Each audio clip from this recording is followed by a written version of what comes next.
अस्सलाम वालेकुम दोस्तों, आप देख रहे हैं ट्रेडिंग हब की एक एनालिसिस वीडियो और वो भी गोल्ड के ऊपर। एक बार फिर से लास्ट टाइम हम लोगों ने जो प्रेडिक्शन की थी वो इस एरो से की थी। अगर आप लोगों ने पिछली वीडियो देखी है तो आप लोगों को जब मार्केट सुबह 4 बजे इस एरो के आसपास थी तो आप इस कैंडल के ऊपर थी तो आप लोगों को मैंने कहा था कि हम लोगों ने जो है सेलिंग में नहीं देखना, हम लोगों ने गोल्ड को बाय में देखना, क्योंकि बेशक ये एक कैर ने बुलिश फ्लैग टाइप एक चीज़ बना रहा था या फॉलिंग वेज जो भी बना रहा था, तो इसने जाना बाय में ही है, लेकिन ये थोड़ी सी रिट्रेसमेंट कर रहा है। तो आप लोगों को मैंने एक एरिया बताया था, अगर आप वीडियो देखी भी हो आपने, साफ एरिया बताया था 40 से लेकर और 38 का या 37 का एरिया। इस एरिया से आप लोग बाय ले सकते हैं, ठीक है, लेयर में बाय करना शुरू कर सकते हैं।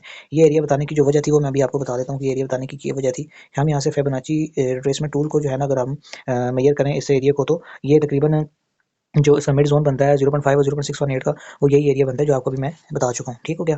तो खैर हमने जो है फिर इस एरिया से सिग्नल दिया था तकरीबन 38 से नहीं 39 से, और 39 से आलमोस्ट तक मार्केट जो है पंप किया है, और इस मार्केट ने हमें 1 से 2 घंटों में ही तकरीबन 110 पिप्स के करीब की मूवमेंट दी है। 130 की मूवमेंट दी ओवरऑल दी है, लेकिन हम लोगों ने तकरीबन 10-20 पिप्स जल्दी ही एग्जिट करवा दिया था।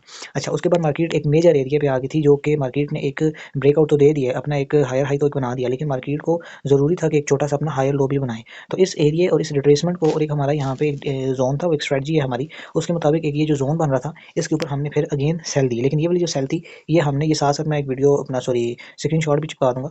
तो ये वाली सेल थी, ये हमने ट्रायल ग्रुप में सिग्नल दिया था, क्योंकि उस ट्रायल ग्रुप में सुबह बाय वाला सिग्नल मुझे देना याद नहीं रहा था। तो ये हमने सेल का सिग्नल दिया और इसमें हमने ऑलमोस्ट 90 से 100 पिप्स कैप्चर किए थे। ये जैसा कि आप देख सकते हैं कि ये 2045-2046 तक मार्केट आई थी, ठीक हो गया।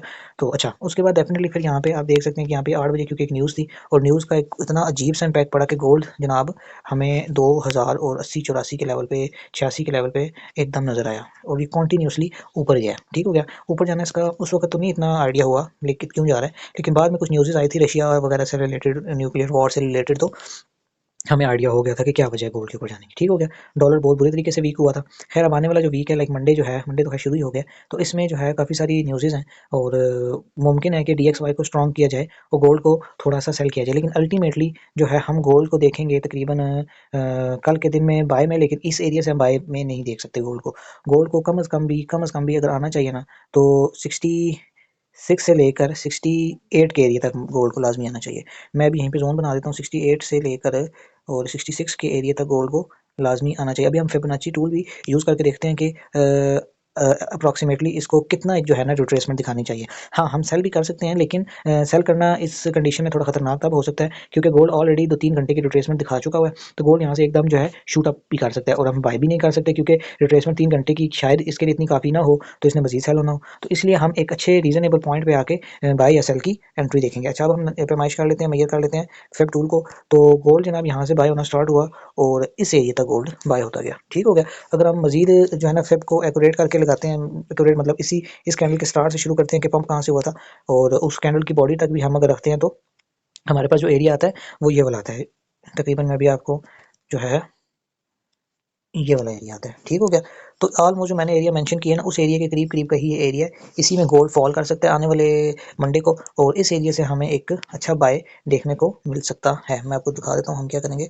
हम इस एरिया से लाइक 2068 के एरिया से या 67 के एरिया से कोशिश करेंगे बाय उठाएं, और अगर रिजेक्शन अच्छी सी रिजेक्शन, ये नहीं कि हाँ आती जाए तो बाय कर लें, आपने एक अच्छी सी रिजेक्शन के ऊपर बाय उठानी है, और जिसमें आपका टीपी फर्स्ट होगा, पहला टीपी तो आपका होगा खैर 77 का पॉइंट, जैसे ये ब्रेक होगा तो आपका टीपी सेकंड होगा 288 का टारगेट, ठीक हो गया। और ये बहुत बहुत रीजनेबल टारगेट है, ये आपको अचीव भी हो सकता है, इसमें कोई वो नहीं, लेकिन इसमें आपको जो एसएल है आपका, आपने टाइट एसएल रखने की कोशिश करनी है, ठीक है। इतना बड़ा आपने एसएल नहीं रखना, मैक्सिमम आप 40 से 50 पिप्स का एसएल रख सकते हैं, 50 पिप्स का एसएल रख के और आप एक अच्छी एंट्री पकड़ सकते हैं। और अगर आपको एंट्री मिल जाती है मिसाल के तौर पे इस एरिया से, अगर आपको एंट्री मिलती है, ठीक है, यहाँ पे अगर एक रिजेक्शन कैंडल बनने के बाद 30 मिनट्स में ही सही, लेकिन इनगल्फिंग बाय बनती है, तो आप लोग इस एरिया से एंट्री पकड़ के अपना जो टीपी 1 है 77 का रख सकते हैं, और एग्जिट भी कर सकते हैं, ठीक हो गया टीपी 1 पे। और बल्कि आप टीपी 1 भी इस तरह ना करें, आप इंट्राडे के हिसाब से चलें। टीपी 1 आप रखें जनाब 65 से एंट्री है तो 70 टीपी 1 हो गया, और टीपी 2 आपका हो गया 73 या 74 हो गया, और लास्ट टीपी आप अपना रखें 77 या 78 का, ठीक हो गया। ये एक रीजनेबल आपके 120 पिप्स बनते हैं, जिसमें आपका जो एसएल होगा वो वेरी टाइट एसएल होगा, मैक्सिमम जो है 50 पिप्स का, ठीक हो गया। 50 पिप्स का आपका एसएल होगा। इस तरीके की सिचुएशन हमें देखने को मिल सकती है। हम सेल एक लिहाज से इस एरिया के ब्रेकआउट एंड रीटेस्ट के ऊपर सेल भी पकड़ सकते हैं, लेकिन अगेन मैं आपको कहता हूँ कि सेल करना थोड़ा सा डेंजरस हो सकता है, तो इसीलिए हम जो है सेल में ना ही फंसें, तो वो बेहतर है। ठीक हो गया। सेल में हम कोशिश करेंगे कि सेल में हम खुद ना फंसें।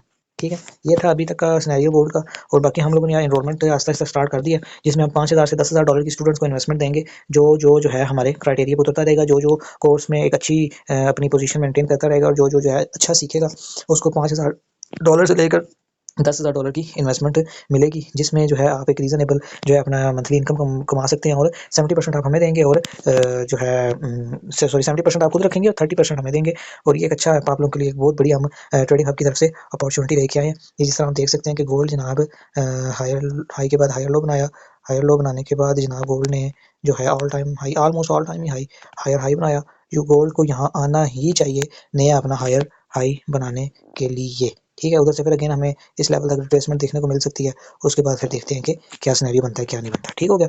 ये थे आज तक का अभी तक का चार्ट, अभी तक के एनालिसिस। और अगर हम 4H के ये 4H का चार्ट है, इसकी भी बात करें तो ये खूबसूरत तरीके से जो है ना ब्रेकआउट के ऊपर और अपने प्राइस एक्शन के ऊपर और बिल्कुल अपने स्ट्रक्चर को फॉलो करते हुए ये जो है मूव कर रहा है। ठीक हो गया। और आपको पहले भी मैंने अक्सर कहता हूँ कि अक्सर ज़्यादातर फंडामेंटल्स जो है वो टेक्निकल्स की बेस के ऊपर ही होते हैं। तो यार ये सारा सिनेरियो है 1H में, 4H में आपको बता चुका हूँ। ठीक है, तो वीडियो यहाँ तक देखने का बहुत शुक्रिया। और बाकी आप लोगों को मैं ट्रेडिंग हब की कुछ सर्विसेज यहाँ पे पोस्ट कर दूंगा, पेस्ट कर दूंगा सॉरी, इसी स्क्रीन में, ताकि आप लोग देख सकें। यहाँ कहीं मैं लगा दूंगा। ठीक है, ताकि आप लोग देख सकें कि यार किस तरीके से जो है हम इसको लेके चलेंगे, ट्रेडिंग हब को लेके चल रहे हैं, क्या क्या हमारी सर्विसेज है। और हम अकाउंट वगैरह भी, फंडिंग अकाउंट पास भी करके दे रहे हैं। और चाहे वो HFT अलाउड है कि नहीं है, और चाहे वो HFT अलाउड है, चाहे वो नॉन HFT फिल्म है। ठीक है, सारी हम प्रो फिल्म जो है ना पास करके ट्रेडिंग हब की तरफ से दे रहे हैं। तो किसी को भी कोई भी इशू है या पास करवानी है, कोई भी सर्विसेज चाहिए, तो आप लोग हमारे ट्रेडिंग हब के नीचे जो नंबर दिए गए उसमें रब्ता करके और कोई भी सर्विस है तो वो आप अवेल कर सकते हैं। बहुत शुक्रिया।